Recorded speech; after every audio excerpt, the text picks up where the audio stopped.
Hi, everyone. Welcome to our presentation. We are very excited to introduce you to FoodNet.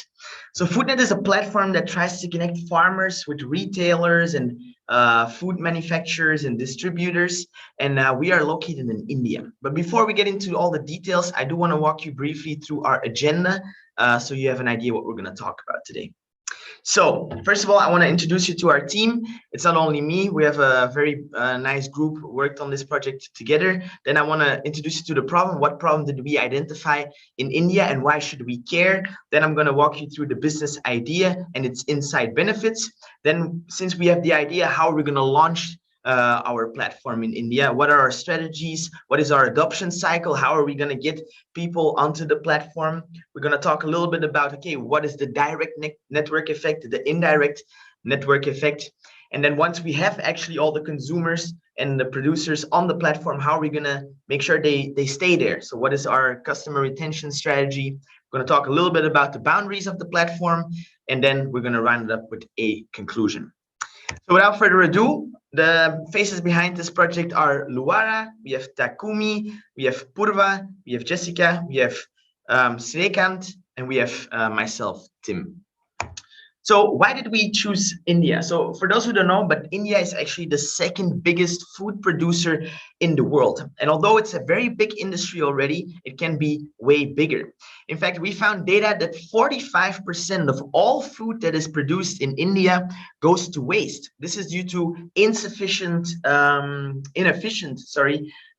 supply chain in India. And that's actually a big problem because this creates a lot of malnutrition in India, and that affects millions of people there. And we found some other data that showed that 4 out of 10 children in India actually experience malnutrition. And this is, of course, not good. And this is the consumer side of the problem.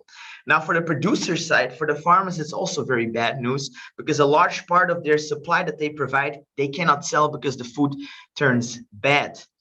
In fact, India's Associated Chambers of Commerce estimated that this costs the Indian economy around $14 billion a year, which is just to give you an idea how big this industry actually can be. Now, we believe this is a very important issue to fix, and especially now, right? I think we all are up to date with what's going on around the world. There is a food crisis that's going to hit many places in the world because of the war between Ukraine and Russia. And that's why we believe that this is a very important issue that we have to address right now. In fact, we looked at the inflation numbers at India for food, which are already up to 9%. And this is a big problem because 25% of the Indian population still lives below the poverty level set by the WHO at $1.50 a day. And this leaves a very big portion of the population very vulnerable. And yeah, so the food industry really craves for more efficiency, and we believe it is really a necessity that we address this inefficient food industry problem. So we as social entrepreneurs, we want to change that. And we really think that this is the perfect window of opportunity because of the pandemic, right? This really pushed digitalization also very strongly in India, which was lagging behind a little bit when it came to digitalization. But also the pandemic showed us how fragile our international supply chains actually are, and it has focused back a little bit on local supply chain. So that's very good to us. So now that we know the problem, how is our platform going to solve that and help that? And with that, I'm going to give it to my colleague Luara, who will walk you through our business idea. Hi, everyone. So now the big solution for the problem just pointed by Tim is FoodNet, the connection between farmers and retailers, a platform that can be used as an app or a website version that work as an online market for raw food between businesses. Our company has the purpose of connecting farmers and landowners with retail stores and food manufacturers and others. Our project is to start in India with the possibility of expansion to another countries. So our value proposition. For customers, we are going to help them by giving an easy mechanism to buy and compare food prices, with that saving money and increasing efficiency in the buying process, all of that in the palm of their hands. For producers, they will gain a portfolio of customers just by registering the platform, which makes them more efficient and indirectly increase their revenue. Also, they are going to have the benefit from our marketing campaigns. So now, How we have the users in our platform? We are going beyond all the intermediaries and contacts already existing between farmers and retailers. And the questions remain, how do we do that? Here, we are going to enable the interaction through the app where the parties can message each other and instantly the message will translate. So the language barrier will not exist anymore. That is only possible with the GPT-3 program that is going to be installed in our platform. The customer can also search the farmer by price, distance, and rating of past client experiences. Remember here, we do not intermediate the selling or buying process. We only work as a bridge between the parties. We will provide a personal assistant for farmers that don't know how to use technology, teaching them how to use a platform, helping them to put or take out products when they're already out of stock, how to create the account for any other problem they may have. Additionally, we'll provide for the Prime users the data collected with the number and type of transactions made so the farmers can plan the production based on the market need, avoiding food waste. And now we are going to understand a little bit about how is going to be our launch process. Now, as we finalize our stimuli strategy, we would like to jump to the launch process. In the launch process, we have divided it into two aspects, pre-launch and post-launch. In the pre-launch process, we would like to approach through a one-sided platform by adopting target marketing with farmers and the association encouraging for active participation and subscription into a website by explaining them the benefits of e-commerce of food supplies through our platform. We aim to apply the push strategy for creating wide awareness and active subscription from suppliers by good rewards and incentives, especially from referrals. In the post-launch process, we would like to focus more on digital marketing to acquire more users and understand the demand zone appropriately. We aim to increase our credibility and aim to do this by word of mouth.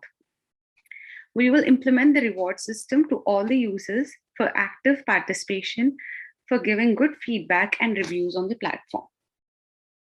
Now coming to the adoption cycle, as mentioned earlier, we aim to focus on 3 steps to implement our marketing strategy. Initially, we would like to focus on awareness by organizing and marketing at the farm-related events to stabilize our supplier side first. Then in the post-launch of the website, we would like to focus on giving good promo code for the first experiences for both the suppliers and users to increase the acquisition rate. Then through right reward system, we aim to increase referrals by providing attractive financial incentives, such as a $10 off on their first order for referring. Okay, we can focus on network effects. Regarding direct network effects, if more producers join our platform, in this case, which means the small business farmers as suppliers, the platform gets more attractive for consumers because consumers can choose products from more variety type of products, wide price range and locations. On the other hand, if more consumers join us, in this case, which means the restaurants, grocery stores, and other retail stores, the platform will get more attractive for producers because they can be found by consumers easily and frequently. As a result, farmers can reduce waste of their farming products. Next, indirect effects. When our platform grows and a lot of users join us, our platform gets more attractive also for third parties. For example, the indirect network effect could be towards transportation companies who are willing to take care of our logistics. And through operating our platform, we can accumulate customer information for both producers and consumer segments and the transaction data of them. Then our platform gets attractive for advertising their products related with farming business. For instance, farming equipment companies, pesticide manufacturing company. Thank you, Takumi, for explaining to us the network effects. These network effects, however, have their limits, and I will elaborate on it further. So, to start off, we obviously want all parties involved to use our services exclusively and not switch to alternatives. The alternatives currently in use could be, for example, farmers markets, or also direct trades and communications, but also future alternatives as competitors that could join the market. Since we are the first one in the market, we have an advantage by creating loyal customers and introducing them to all the benefits of a digital smart platform. What makes our platform smart are a lot of different features, starting off with the translations. All over India, there are a lot of different languages, and by enabling immediate translation, farmers are able to have transactions with one barrier less. As mentioned earlier, when Luara elaborated on our value proposition and how we are empowering the farmers by receiving more money for their foods, this is due to direct transactions. And this would also lead to less food being wasted, as there are more potential customers like retail stores, small producers that can be reached. So in case these benefits have not been enough, we also want to give incentives to keep our switching costs high. Therefore, we encourage our customers with loyalty and rewards programs, like discounts on bulk purchases or by rewarding good behavior. This, for example, could include awarding our top seller and top buyer of the month. At the same time, we also want to keep our disintermediation to a minimum, and therefore we will not tolerate sharing personal alternatives ways of communication, like sharing a phone number or email. Doing this repeatedly and not listening to our rules, a ban could potentially be set in place for this user afterward. Since our platform is already including a safe way to pay each other, possible extensions in the future could be a digital wallet. And therefore, the consumer could gain rewards for having money on the platform. And therefore, it would be considered a higher switching cost as they have money. Other extensions in the future could also include providing our own distribution services, but this is something to be decided on after the launch. So to sum everything up that was just said, we hope that by using digitalization to our advantage, it will not only help against our competition or multi-homing, but it will also help to keep disintermediation to a minimum and encourage our involved businesses to be satisfied and keep using our service. Thank you, Jessica. Moving on to the boundaries of our platform, we would like to initially start with the raw goods, as these goods are usually produced all over the country, and it would be more easy and efficient to connect the farmers with the retailers as well. And once we increase our network like any year down the line, we would like to include all kinds of products onto our platform.